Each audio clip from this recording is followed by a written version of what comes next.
Hotels are strange places, aren't they? Millions of people come and go, yet their stories never linger. But what if some do? What if hidden behind pristine lobbies, smiling staff, and neatly made beds lie secrets waiting to pull you into something unexplainable? Tonight we explore two eerie hotel encounters that challenge reality itself. Welcome to Echoes in the Dark.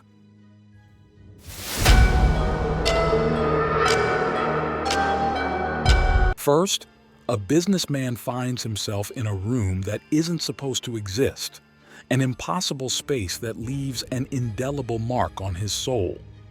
Then, a mysterious guest checks in without ever checking out, her presence more haunting than human. Are these encounters glitches in our world, or evidence of something far darker? Stay with us as we descend into the mysteries of these transient spaces, and be careful where you rest your head tonight. It began like any other business trip: long hours, a late arrival, and the desire to collapse into bed. The businessman, Jason, dragged his suitcase across the marble lobby of a modest, unremarkable hotel in a small Midwestern town.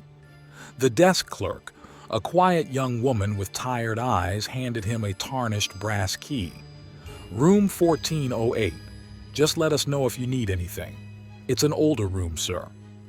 She hesitated before adding in a soft voice, "People sometimes find it strange." Jason didn't think much of it.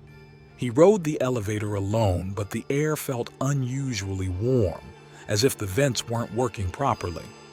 When the door slid open to the 14th floor, his footsteps echoed a little too loudly. The hallway stretched unnaturally long, the walls tinged yellow under flickering light fixtures. He shook off the feeling. It had been a long day. Sliding the key into the lock, Jason entered room 1408. The room was drab but normal, a faded bedspread, peeling wallpaper, and dusty curtains that blocked the view. But as he walked deeper inside, something didn't feel right. The room's proportions seemed off, as if the walls slanted ever so slightly, creating angles that made no sense. His suitcase wobbled as he set it on the desk, almost rolling as if the floor itself was uneven. Hours passed, but sleep wouldn't come. Around midnight, Jason awoke to a tapping sound, soft but deliberate, coming from behind the walls. He sat up, ears straining to pinpoint the source.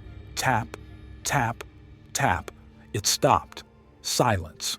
Then a whisper, low, garbled, impossible to understand, but unmistakably there. Jason flipped the bedside lamp on, and the noises ceased instantly. The moment the light went off, the whispering returned, closer this time. His heart pounded as cold sweat dampened his sheets. Desperate, he called the front desk.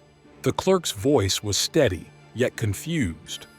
"Sir, we don't have a room 1408. Jason stared at his key, hands trembling. Convinced he was losing his mind, he bolted from the room, racing to the elevator. When he returned with the manager minutes later, the 14th floor was wrong. The hallway stretched as seamlessly as before, but there was no door where room 1408 had been, just an uninterrupted wall. The next morning, the manager confessed that room 1408 had been sealed off decades prior after guests reported horrifying events, disembodied voices, inexplicable vanishings, and episodes of insanity. Records showed the room had been gutted, yet Jason still had the key in his pocket. To this day, he cannot explain how he spent a night in a room that no longer exists. The second story comes from an elegant European hotel, one draped in history and whispers of forgotten grandeur. Nestled in the misty mountains, its marble halls and velvet furniture had seen centuries of travelers, royalty, artists, and those seeking solitude. But none were as strange as the woman who arrived late one winter evening. The staff remembers her vividly. She introduced herself as Evelyn, a tall figure cloaked in a flowing gown that seemed plucked from the early 1900s. Her face, pale and striking, was described as too perfect, like porcelain. She requested the hotel's finest suite but spoke little, her voice soft and distant like an echo.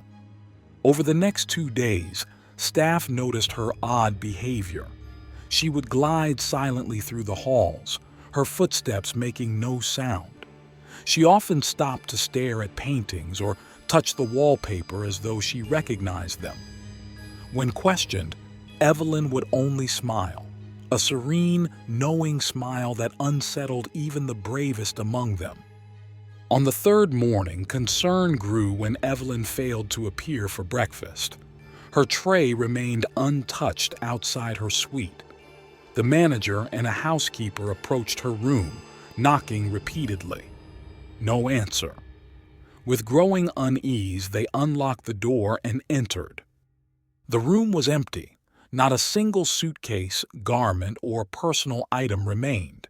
The bed was immaculate, its sheets smooth and undisturbed. The only sign of her presence was the faint scent of lavender lingering in the air. Panicking, the staff checked the registry, only to find Evelyn's name was gone, erased as if she'd never been there. Determined to uncover the truth, the manager called upon a local historian. What he revealed was chilling. Evelyn matched the description of a woman who had disappeared over 70 years ago, a reclusive artist who vanished without a trace in the very mountains where the hotel stood. Stranger still, sketches discovered in her abandoned studio eerily resembled the hotel's rooms and decor, though the building had not been constructed until years after her disappearance. Surveillance footage provided no answers. Cameras captured Evelyn entering the lobby, but there was no footage of her leaving, not through doors, stairwells, or windows. It was as if she had simply vanished. Both of these tales leave us with unsettling questions. Was Jason's experience in room 1408 a glimpse into a space that defies time and reality? And who or what was Evelyn? A ghost clinging to the past, a time traveler lost in a world she no longer belongs to, or something beyond human understanding? Hotels are transient places, filled with fleeting lives and forgotten stories. But perhaps some stories refuse to be forgotten. These encounters remind us that even in the most ordinary settings, the extraordinary may be lurking just out of sight. So, the next time you walk down a hotel hallway or unlock your room late at night, pay attention to what feels off. A flickering light, a whisper in the walls, or a shadow where no one should be. Because once you cross the line into the unknown, you may not come back the same. If these stories have sent chills down your spine, don't forget to like, subscribe, and share.